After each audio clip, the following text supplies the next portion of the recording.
Any longtime viewer of this channel can attest that I'm not much into horror games. I stayed away from them when I was younger because I was so easily scared. I remember going over to my grandmother's house one night and she let me and my brother watch Pet Sematary, and I was just never the same after that, no joke. And I also get easily startled when I play any games in VR, yet I like playing them so much, so what's the deal with that, Jesus? But years later, when my brother brought a copy of Resident Evil 4 for the Wii home, I reluctantly watched him play it. I remember covering my eyes every time anything scary happened because I was prone to nightmares, but after he was done with it, I gave it a try and kind of enjoyed it. Then years after that, I picked it up on PC, and the rest is history. I might have been a chicken around this game to begin with, but it quickly turned into one of my favorite games ever. I've sampled the RE2 and 3 remakes from the past few years, but I've never purchased them for myself. I probably just need to give all these games another try, I just haven't found the time. But all this is to say, I was cautiously excited when a remake for 4 was announced, and now that it's here, I can't wait to tell you all how great it is, because yeah,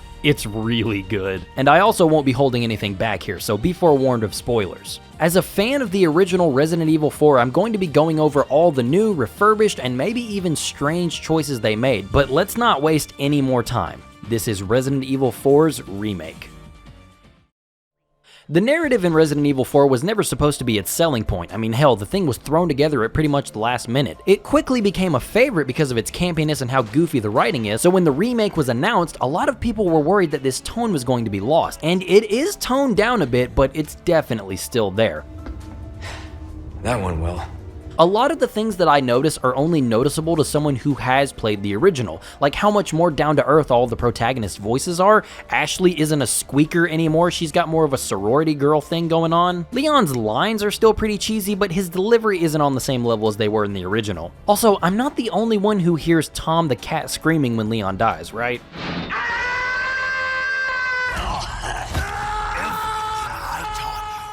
Salazar was also far less entertaining here in the remake, if you ask me. I miss his cute little hat and ponytail. All I see now is Bobby Hill in a wig. The cornball fun has been toned down to give us a slightly more grounded story. Keep in mind, I'm only a casual fan and haven't played any of the other titles as of this recording, but things like Leon having genuine PTSD from the Raccoon City incident brings him closer to Earth. That shit would be traumatizing for someone to go through. The extra time with Luis is pretty cool. I like seeing him and Leon cooperate and learn more about each other, and I would be saying the same thing about Ada if we learned anything worth a damn from the extra time we get with her. We get a few more scenes with Ada and Leon here, but I feel like we know just as much information as we did in the original game. It's a situation where there's more content, yeah, but there's the same amount of context. But on the other end of that, Ashley actually has an arc to go through now. It's not a substantial one, but she sees how capable Leon is and wants that for herself. She turns into a real trooper by the end of the game, not someone who's defined by their huge titties or their desire to want to sleep with the player's character at the end of the game. Ashley really is the biggest winner as far as the story changes go for me. There are small things added here and there that are cool to see, like seeing the small amount of Leon's backstory at the beginning. Krauser didn't just come out of nowhere towards the middle of the game because we got to see a glimpse at the beginning. Seeing the Plagas trapped in the Amber was neat, and the Plagas effect on Leon and Ashley was better represented here, I think. But again, I'm no expert on the Resident Evil story or even 4's story, so I think we should get into the thing that I really love about the original,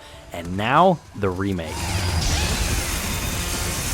It's no understatement to say that the original Resident Evil 4 revolutionized the third-person shooter. There were others like it, but it helped to inspire many games that would follow in its wake. So many owed so much to the original RE4 that everyone was terrified of how things were going to change in this remake. But thankfully, they knocked it out of the park. Leon can wield a large variety of firearms, from pistols, shotguns, rifles, etc. They all have their strengths and weaknesses in a fight. Before, you were stuck in place while firing any weapon, but now we've been modernized, allowing for full movement while aiming. This does come at the cost of one feature I legitimately missed from the original: the laser sight. It was great for showing you exactly where your shots are going to go. Now in the remake we have the standard crosshair system, and it works perfectly fine, even better in some ways, but I can't help but wish we could have kept the laser. I know you can get one for some weapons, but it's not the same. A lot of the challenge in RE4 is making sure you have enough ammo to get through the encounter, and not using an absurd amount of ammo or anything from your higher power weapons on the small fries. Resource management is what the kids call it, I think, and in the remake there are few resources more precious than knives. Instead of awkwardly, slowly bending over to swipe at an enemy who was just knocked down in an effort to save on resources, knives are more for defensive play than offensive. Almost any attack can now be parried. I know, contain your excitement. But yeah, weapons of all kinds can be parried, projectiles can be parried, arrows from a crossbow, or even a Molotov cocktail can be deflected away, which I thought was really cool. Because Leon would pull some shit like this. I mean, have you seen this man?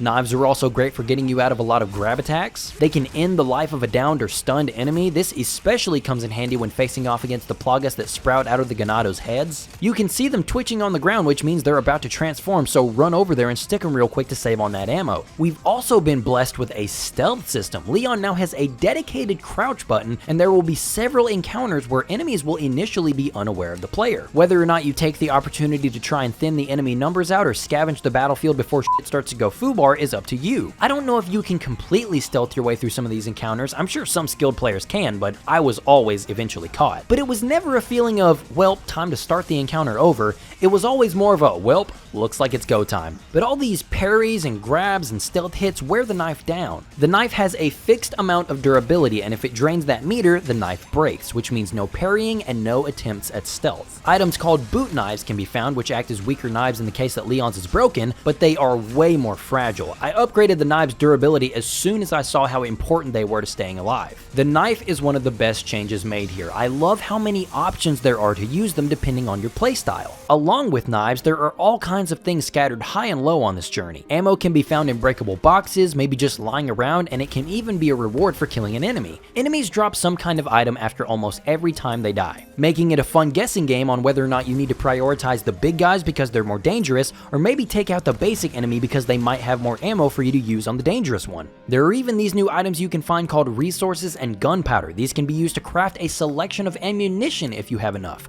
I think this addition is genius and adds a whole new layer to the resource management. One of my favorite things about the remake is how well they nailed the feeling of constantly almost running on empty. The amount of times I would be using up my resources in a chaotic firefight and just barely scrape by was a lot higher than I expected. Even on hardcore mode though, I think this game does have your best interest in mind. I noticed plenty of green herbs or other healing items dropped conveniently when I was on low health. The game is great at engineering those close call moments. It makes running into those mini-boss enemies extra tense because you have to make every shot count. In my playthrough, I really wanted to try the new weapons this game had to offer, and I'm glad I did. The bolt launcher is a great addition. I loved being able to recover the bolts I fired. It was great when shooting things in the environment that I would rather not waste a bullet on. For the small enemies, it wasn't half bad either. In combination with this, the parry and melee attacks, I could get through some small enemy encounters with no resources used, which felt great. And that's before I could craft the explosive arrows for it. So I think I'm the only person I've ever talked to who loves the mine launcher in the original RE4. That thing is always in my inventory, and I was happy to see that the bolt launcher's explosive rounds are the spiritual successor to the mine launcher. They both have that little delay, and they can be devastating if placed correctly.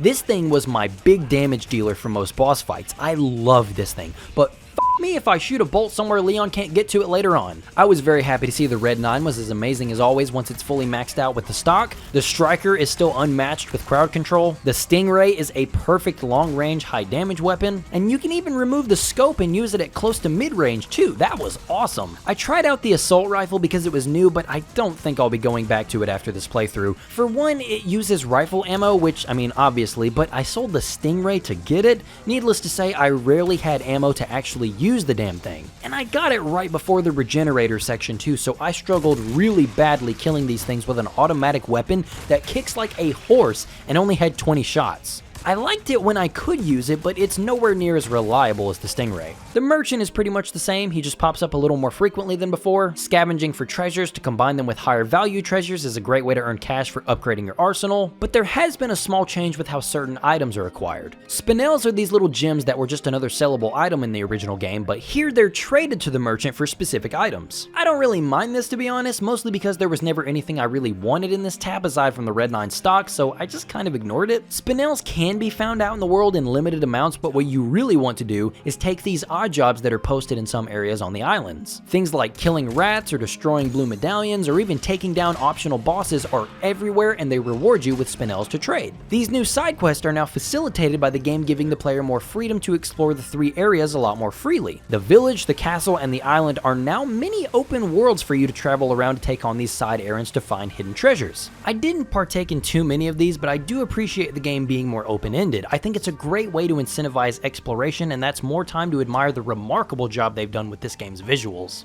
I mean, what do I say? The game has seen an immense graphical overhaul, and it looks absolutely fantastic. The sense of atmosphere here alone is just like breathtaking. Look at these visuals. I'll always have a soft spot for how the original presented itself. I mean, it's iconic, and I think you'd be hard-pressed to find someone who disagrees, but this game is as faithful as one could be while also creating brand new environments and set pieces. Now, I could sit here and cry about everything that was lost. Where's the giant robot chase? Why doesn't Leon get chased by a boulder? I like Ashley driving us on the machine better. Where did the boss fight against this thing in the cage go? It's easy to see that stuff and say it's not a true remake because it omits things, but it honestly improves more things than it takes out. Boss battles mostly across the board are large improvements. Krauser rounds 1 and 2 are stellar. They are 100% better fights because of the parry and the new maneuverability. Menendez's fight is pretty much the same, but still good. The regenerators were made even more intimidating here thanks to their new transformation. The only moment in the game to actually startle me was this one time whenever a regenerator fell out of the bag. That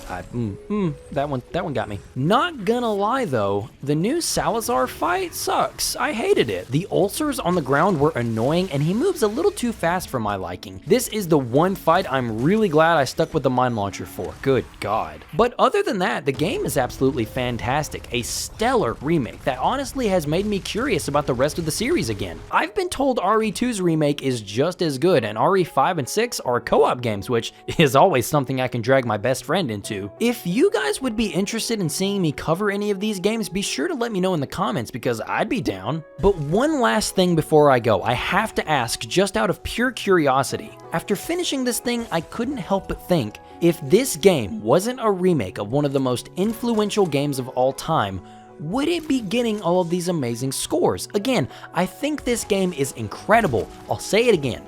But in today's day and age, how many third-person shooters can you name with controls or mechanics similar to this? There are even some with item and resource management that have gone on to be wildly successful as well. Resident Evil 4 isn't a one-of-a-kind game like it was back in 2005. This isn't a knock at the game or me saying it shouldn't have been made, but I do think it's interesting to think about. All that being said, yeah, you should definitely go buy this game if you're even remotely interested in it. It is amazing. But anyway, I appreciate you for watching, so thanks for stopping by and have a great day.